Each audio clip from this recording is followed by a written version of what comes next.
So let us start NCERT example 1.13। जैसे previous lecture में हमने फोर्थ एप्लीकेशन इंसुलेटिंग स्फीयर के लिए इलेक्ट्रिक फील्ड कैलकुलेट की।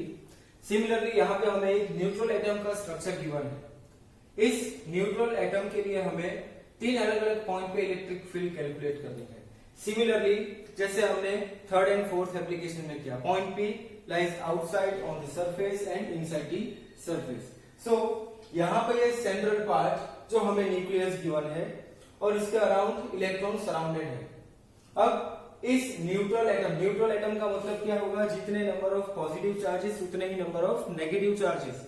सो यहाँ पे इस न्यूट्रल एटम के लिए हमें कैलकुलेशन करना है इलेक्ट्रिक फील्ड का। So first of all charges को यहाँ पे रिप्रेजेंट करेंगे।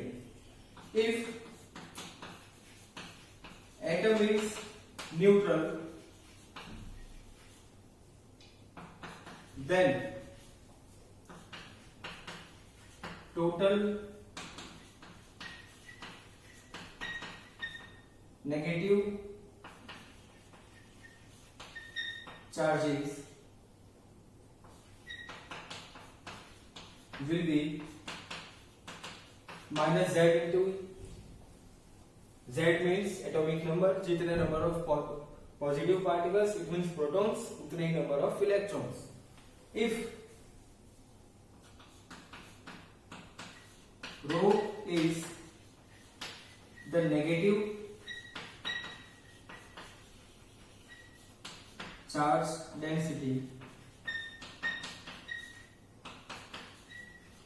then अब ये वाला point important, total number of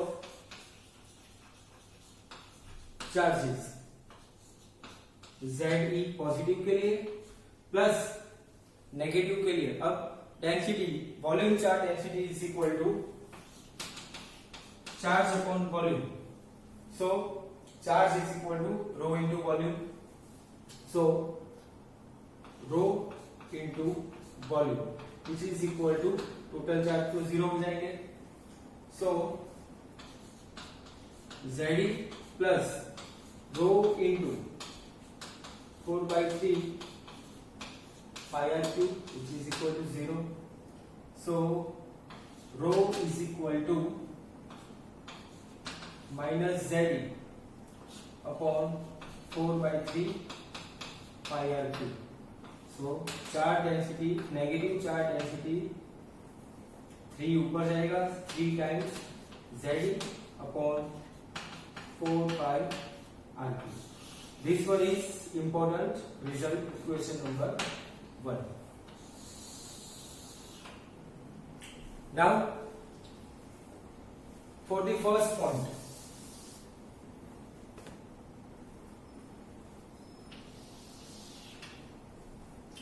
point number 1, if point P lies inside, it means R is less then capital R। अब पहले हम पॉइंट को इनसाइड लेके जाएंगे। इट मीन्स ये हमारी original radius capital R, but हम इस वाले पॉइंट के ऊपर फर्स्ट कैलकुलेशन करेंगे R is less than R के लिए। सो ये हमारी Gaussian surface,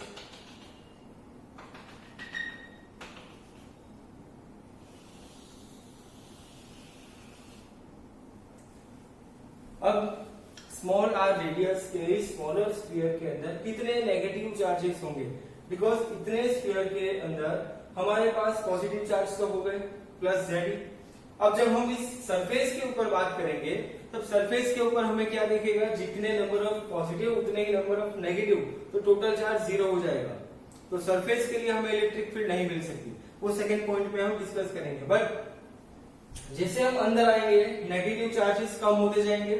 so negative charges is equal to positive charges इस वाले पॉइंट के लिए नहीं बोल सकते। इट मीन्स कि we have some charges inside this sphere, कुछ ना कुछ चार्जेस होंगे हमें, तब उस चार्जेस की वजह से हम इलेक्ट्रिक फील्ड कैलकुलेट कर सकते हैं। इसलिए हमने पहले फर्स्ट पॉइंट इनसाइड ले लिया। अब पॉइंट नंबर 1, जैसे हमारे पास ये इंटरनल गॉसियन सरफेस होगी, consider a spherical Gaussian surface of radius r is less than r. So ये point number 1, symmetric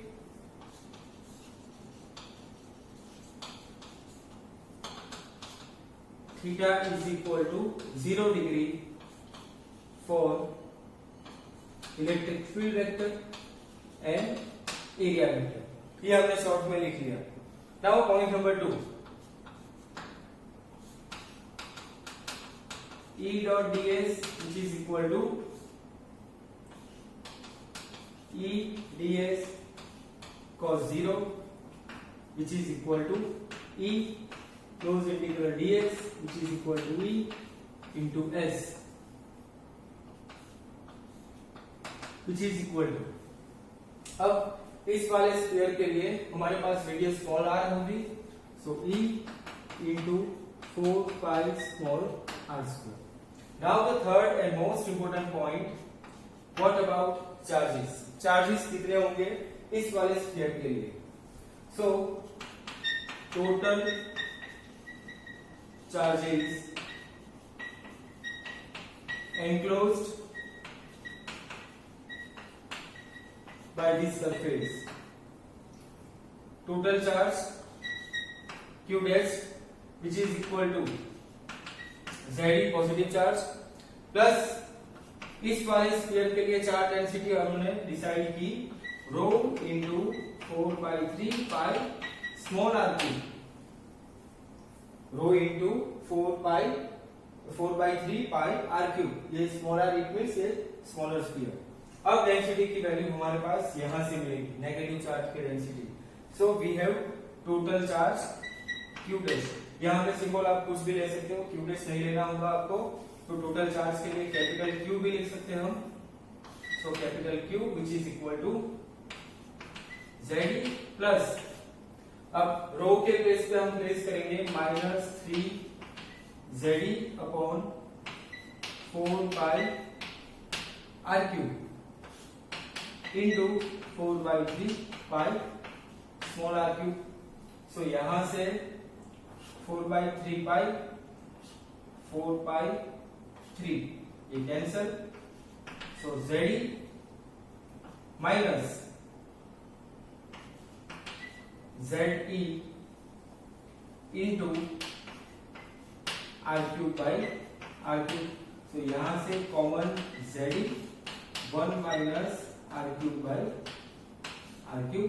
this one is total charge inside the smaller spherical shell. This one, इस वाले sphere के लिए हमारे पास total charge ये Q is equal to ZE into bracket 1 minus r cube by r cube मिला. अब last and final point,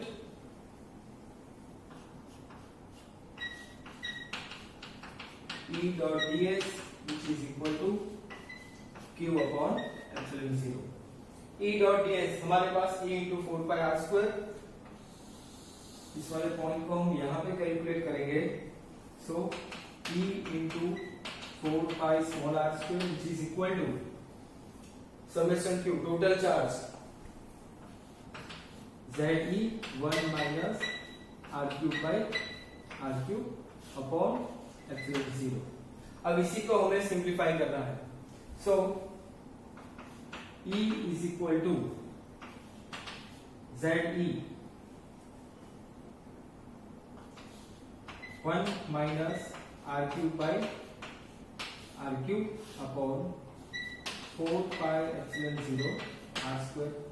अब यहां से अगर हम r स्क्वायर को अंदर मल्टीप्लाई करेंगे मतलब ZE, तो ये बचेगा 1 upon r square minus r upon r cube upon 4 pi epsilon 0. ये हमारा फाइनल आंसर होगा. Point B lies inside the atom.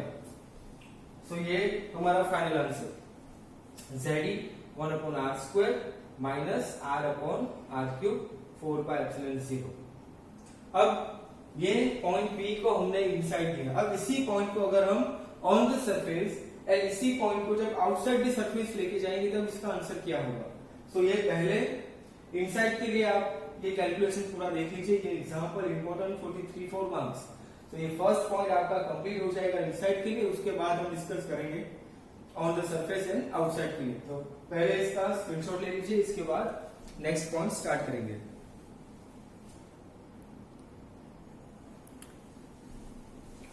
So now point number 2, point P lies on the surface. अब on the surface के लिए सबसे पहले तो ये जो पॉइंट यहाँ पे था हम इसको यहाँ पे लेके गए, इस पॉइंट पे, ये पॉइंट P, इसकी जो रेडियस होगी वो radius r which is equal to capital R हो जाएगी। सो इसके लिए गॉसियन सरफेस ये वाली बनेगी,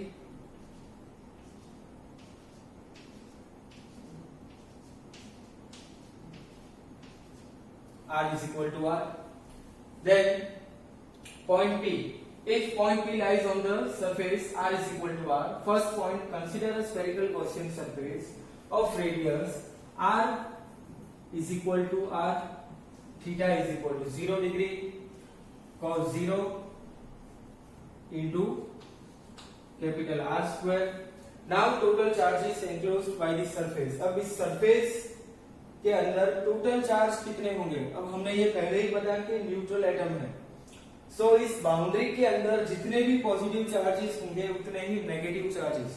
सो total charges enclosed by the surface summation q is equal to 0 for neutral atom. So last point E dot ds which is equal to summation q upon epsilon 0.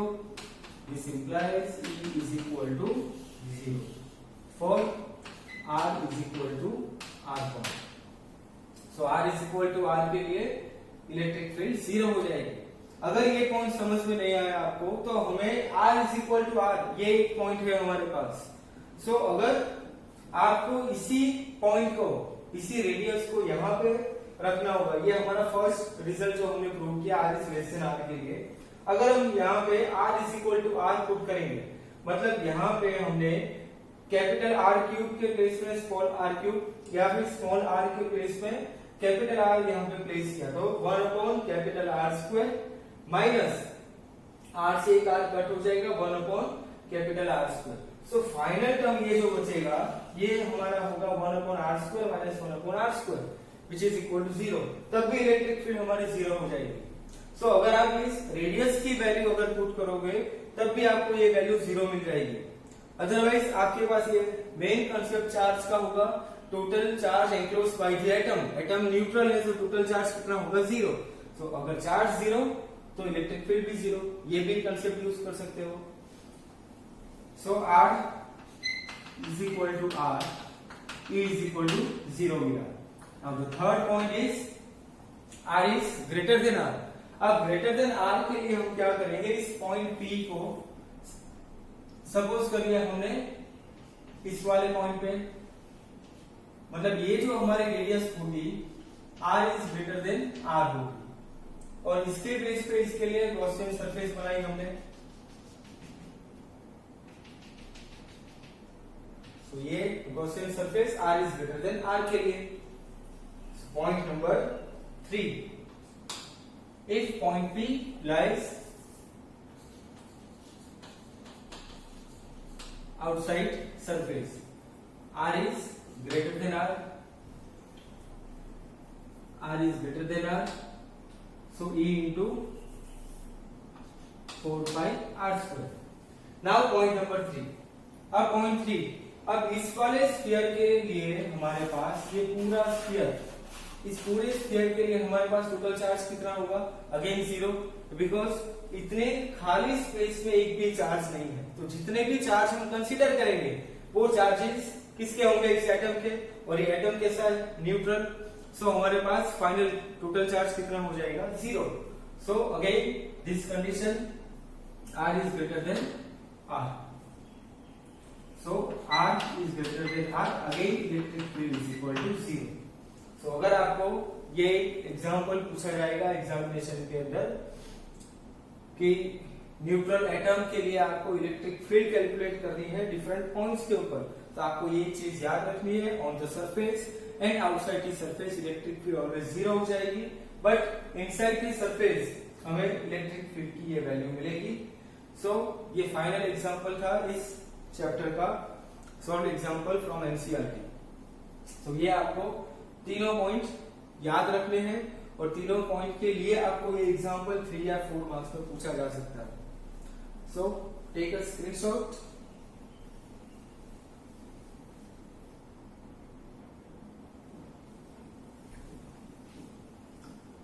So now one extra numerical on the concept of flux. अभी थोड़ा time बाकी है तो ये example हम देख लेते हैं. फर्स्ट पहले क्वेश्चन मैं आपको एक्सप्लेन करूंगा, इसके बाद आपको कैलकुलेट करना है कि इसमें हमें पूछा क्या है और जिस क्वांटिटी को हम कैलकुलेट करने वाले हैं उस क्वांटिटी के लिए डायग्राम कितना इंपॉर्टेंट होगा. सो सबसे पहले तो ये हमें एक रिंग गिवन है. इस रिंग के ऊपर हमने plus Q charge, positive Q charge को यूनिफॉर्म डिस्ट्रीब्यूट किया है. अब जैसे यहाँ पे चार्जेस को डिस्ट्रीब्यूट किया, इसी रिंग के ऊपर हमने एक स्फीयर को प्लेस किया और उस स्फीयर का रेडियस और इस रिंग का रेडियस. अब यहाँ पे आपको एक जो डायग्राम को जो समझना है वो इस सेंटर से, रिंग के सेंटर से स्फीयर की सरफेस पास होगी और स्फीयर के सेंटर से रिंग की सरफेस, इसका मतलब दोनों के पेरिफेरीज यहाँ पे हमने मैच किए हैं फ्रॉम दिस सेंटर. सो जितना पार्ट इस स्फीयर का ये रिंग कवर करेगी, सेम पार्ट ये रिंग स्फीयर का पार्ट कवर करेगी. इसका मतलब हमारे पास ये दो, फॉर एग्जांपल ये एक रिंग गिवन है, इसी रिंग के सेंटर से हमने स्फीयर की सरफेस को पास की इस वाले पॉइंट से. सो हमें ये दोनों ऐसे स्ट्रक्चर्स मिले जहां पे अगर हम इस साइड से देखेंगे तो हमें ये दिखेगा कि इस वाले सेंटर से, मतलब रिंग के सेंटर से स्फीयर की सरफेस पास होगी और इस वाले पार्ट से देखेंगे तो स्फीयर के सेंटर से रिंग की सरफेस पास होगी. सो अगर हमारे पास चार्जेस सिर्फ रिंग की सरफेस के ऊपर होंगे तो हमें कैलकुलेट करना है स्फीयर से कितना फ्लक्स पास होगा. ये एक इंपॉर्टेंट क्वेश्चन है. वापस एक बार क्वेश्चन प्रॉपर्ली एक्सप्लेन करता हूं मैं आपको. एक रिंग जिसकी सरफेस के ऊपर हमने प्लस क्यू चार्ज को डिस्ट्रीब्यूट किया है यूनिफॉर्मली, इसी रिंग के सरफेस के ऊपर हमने एक स्फीयर को प्लेस किया और स्फीयर को हमने ऐसे प्लेस किया है कि उसकी सरफेस रिंग के सेंटर से पास होगी. सो इस स्फीयर से हमें कितना फ्लक्स मिलेगा.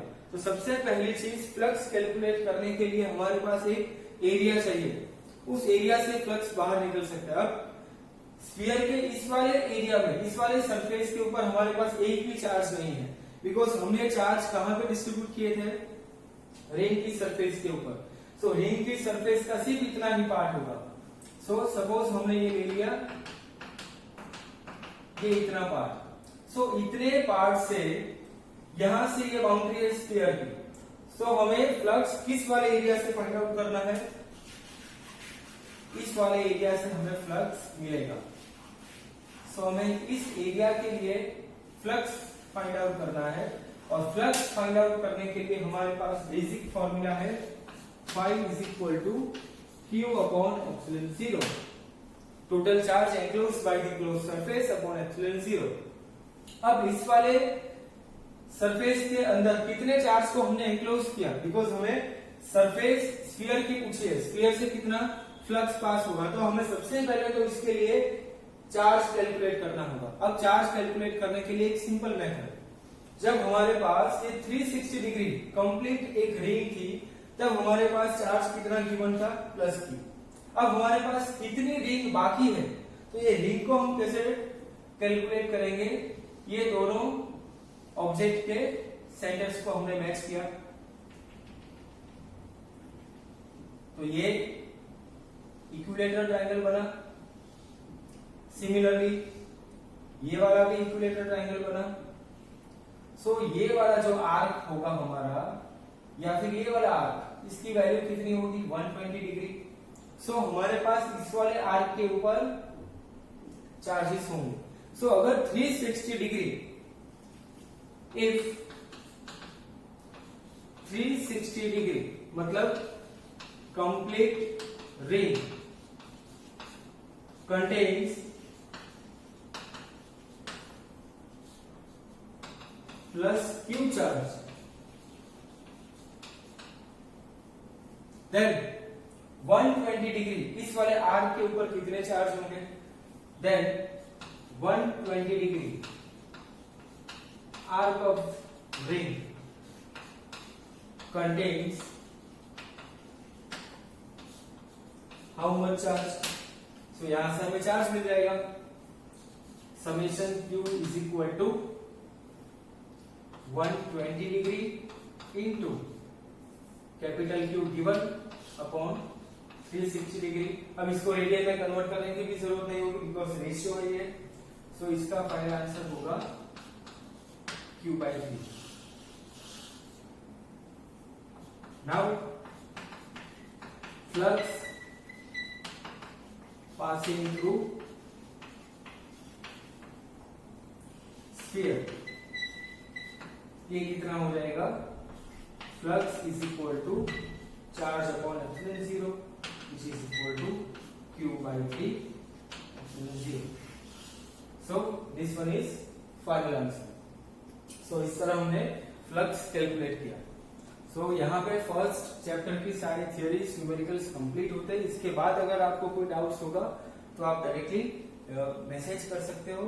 इसके ऊपर से मैं आपको इस डाउट के लिए भी वीडियो अलग से बनाएंगे हम। ओके, तो take a screenshot and bye bye, thank you.